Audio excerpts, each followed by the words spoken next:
गुरुपौर्णिमेच्या निमित्ताने आज आपण करणार आहोत काकरा पिठा। आपण सुरुवात करूया।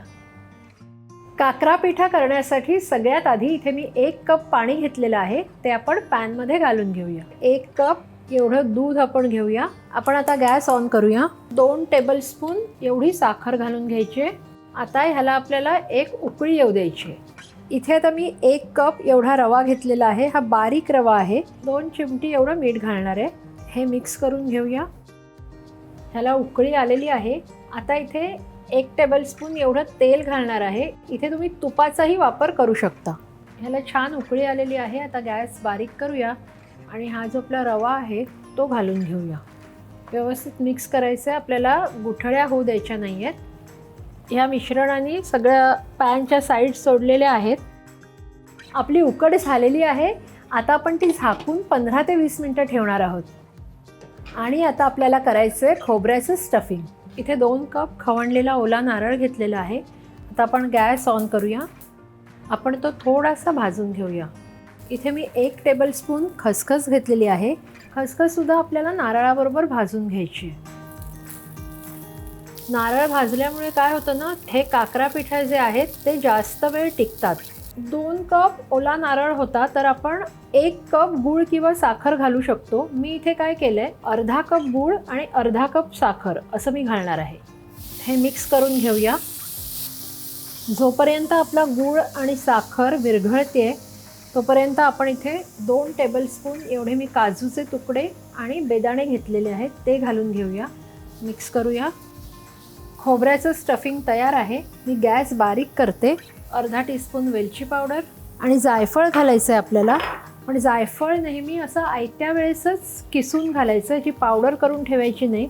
एकदा मिक्स करूया आणि गॅस बंद करूया। इथे बदाम आणि पिस्त्याचे काप तयार करून घेतलेले आहेत, ते मी घालतेय।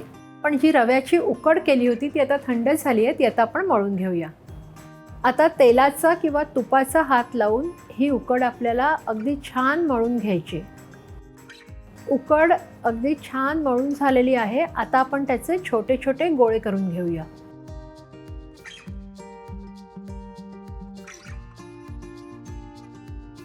खोबऱ्याचं स्टफिंग थंड झालेलं आहे।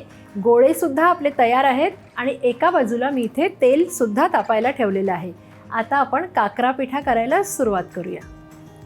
हा एक गोळा घ्यायचा आहे, थोडासा तेलाचा हात घ्यायचा आहे आणि ह्याची आपण वाटी करायची।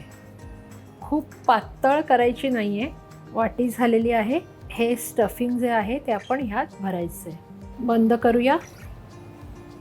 थोडंसं प्रेस करून घ्यायचं आहे। हा काकरा पिठा तयार आहे।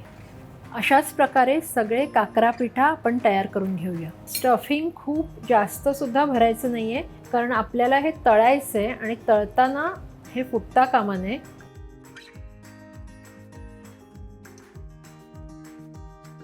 आता आपण ते फ्राय करून घेऊया।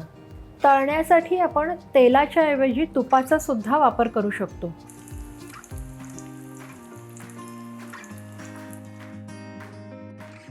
दोन्ही बाजूनी खरपूस असे हे तळून झालेले आहेत।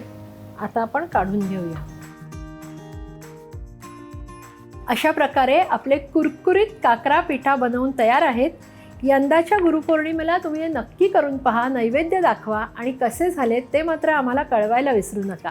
आणि अशा छान छान रेसिपीजसाठी रुचकर मेजवानीला लाईक, शेअर आणि सबस्क्राईब करा।